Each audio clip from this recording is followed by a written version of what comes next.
Everybody's seen this. You get about 20 little sprouts come out at that point. None of them will ever amount to a thing. You end up with all this weed growth that's going to break up in a windstorm. The tree's going to look terrible. It's going to look abnormal. So what do you do if you want to reduce the size of a tree or a crepe myrtle or something like that? You would look, I have something, no, I don't really have a good example here. You would follow that trunk back to where you already have a small limb coming off. And let's pretend for a minute that this rose bush is actually a pecan tree. You can use your imagination. If I can imagine it, you can imagine it. And this is a long limb right here that we want to cut back. If we just lop it off at a random point like that, going to get that little bird's nest of growth, which is a bad thing. But if we come back and we prune just above an existing limb that's coming out this way, all that hormone you were talking about rising up, it doesn't concentrate at this cut point. Instead, it keeps on flowing out into this limb, makes the little apical bud out here begin to grow. So instead of getting that whole nasty bird's nest of growth just at a random point where you lop the limb off, it simply puts all of its effort into making this first little limb back down the trunk or back down the major limb grow, and this grows and begins to fill out. So we've avoided the problem of that bushy little growth, and we have picked a limb that's facing the right direction. We've told the tree where we want it to put its energy, and then we can reduce the size of that tree without ruining its shape. Does that make sense? It seems like a very simple principle. And always remember that. And if you ever see anybody out there topping a tree, an ash tree or whatever else, write down the name of the company and call me so I can say bad things about them on the radio. That's the worst possible thing that anybody can do to a tree. That's what we refer to as hack, whack, and stack. And that's not the kind of tree trimmers that we want to see around. If you're going to do that to a tree, go ahead and put it out of its misery. Cut it off at ground level. That's the only way to deal with that kind of situation. But understand, and maybe you don't have big trees, maybe you don't have a pecan tree like that one that you need to reduce the size of, but a big crepe myrtle or something like that. When you see what people in Houston do to crepe myrtles, we call it crepe murder. They go in and they just, lop them off at various points. You get this little nasty bird's nest of growth, and you've totally destroyed the shape of the tree. So don't do that with trees. The only time, and I'm not going to butcher this cypress, I like cypress too much. The only time that I really recommend taking the top out of a tree, and I'm only going to pretend to do this, but let's pretend that this was a peach tree, a young peach tree that you have just set out. And if you're like me, again, I saw my grandfather fall out of a pear tree once. Fortunately, he wasn't hurt, but that right there convinced me we shouldn't be climbing up in the top of that tree picking fruit. We want to be, I like having 1 foot on the ground. If I'm much higher than that, it's dangerous. So I want things to grow outward. When I plant a young peach tree, I will come up to the trunk and I will pick either 3 or 4 limbs that are radiating out like the spokes of a wheel. And I'll lop off the trunk just above that. I'll usually do that about 3 feet off the ground.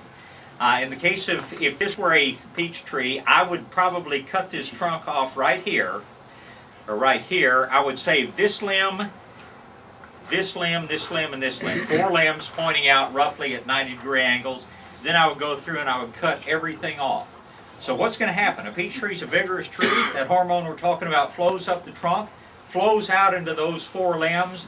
They grow outward. With, next year I'll probably go through and cut the tip off on those to make them branch even more. So what I end up with is a tree that looks more like a martini glass. That's the shape that I want a peach tree or a plum tree or an apricot tree or probably a persimmon tree, any kind of fruit tree that I could trim to that shape. That's what I want. Technically, we call it an open-centered tree. Martini glass sounds more fun to me. But that's the shape that we're trying to achieve. And if you understand what you need to do from the very beginning, then you can create that. You can achieve that very, very easily. A lot of years ago, too many, when I first moved to this part of the world, I worked with a wonderful gentleman up in the hill country, Alton Grimm, from whom I learned just a tremendous amount. Alton's still a good friend. One of the most, just one of the greatest guys around. But we sold a lot of fruit trees, and we always pruned them for people before they took them home. Why?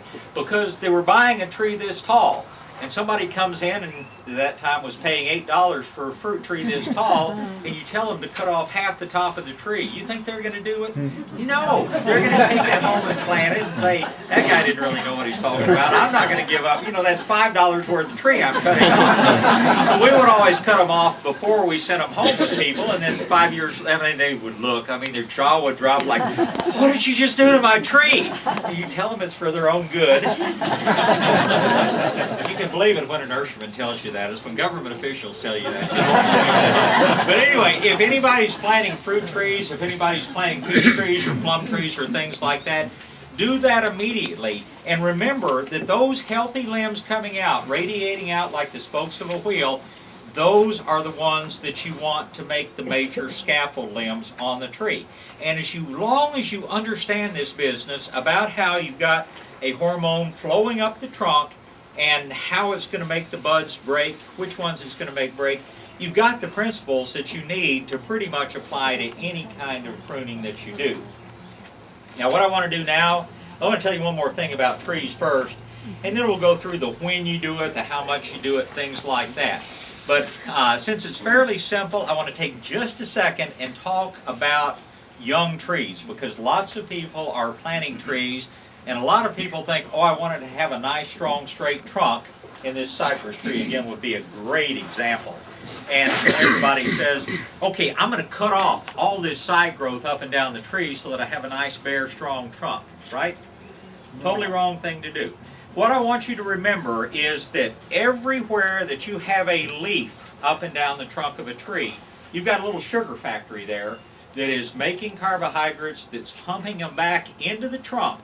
And everywhere you've got this nutrient up and down the trunk, those cells are going to grow and expand. And unfortunately, a lot of the less expensive trees that are sold in nurseries are these long, skinny things with no limbs up and down the trunk. And they sit there and they just do this in the breeze. It takes a long time, if ever, for them to make a decent tree. So when you're planting young trees, several things to remember. Number one, if a limb is at this height on the tree, it's always going to be at this height. Don't make the mistake again that some people think, oh, well, it's 2 feet now. It's going to rise up off the ground and somehow it's going to be 10 feet up in the air later. Not going to happen. If that limb is 2 or 3 feet off the ground now, it's going to be 2 or 3 feet off the ground forever. And we don't want these limbs in our way, so we're in a dilemma. What are we going to do? We want the foliage all the way up and down the trunk, but we want to have, you know, the first limbs fairly high up on the tree. Well, for the first several years that a shade tree is in the ground, you go through each spring, or whenever you can, and do this. What we're doing is clipping these limbs back so that they're not going to have a chance to make major scaffold limbs, but all these little limbs are still going to branch out and have lots of foliage on them, and they're going to keep pumping that nutrient back into the trunk. The trunk is going to grow very quickly in diameter, and don't worry if the trunk grows too fast in diameter. I've had it several times this year, I think probably because of all the rain last year. The people call me just horrified, especially on things like pecan tree. The bark is splitting on my tree. What's happening? The tree's dying, blah, blah, blah. No. The trunk of the tree is simply growing so fast that the bark can't keep up with it. It's like a lizard or a snake shedding its skin, and literally the bark splits because the inner part of the trunk is growing so quickly. Nothing wrong with that. It'll form a little healing layer up and down there. But we want to have this foliage all the way up and down the trunk to make that trunk get strong and fill out more quickly. Once the trunk gets up to 5 or 6 inches in diameter, then we go back and start taking these side limbs all the way off.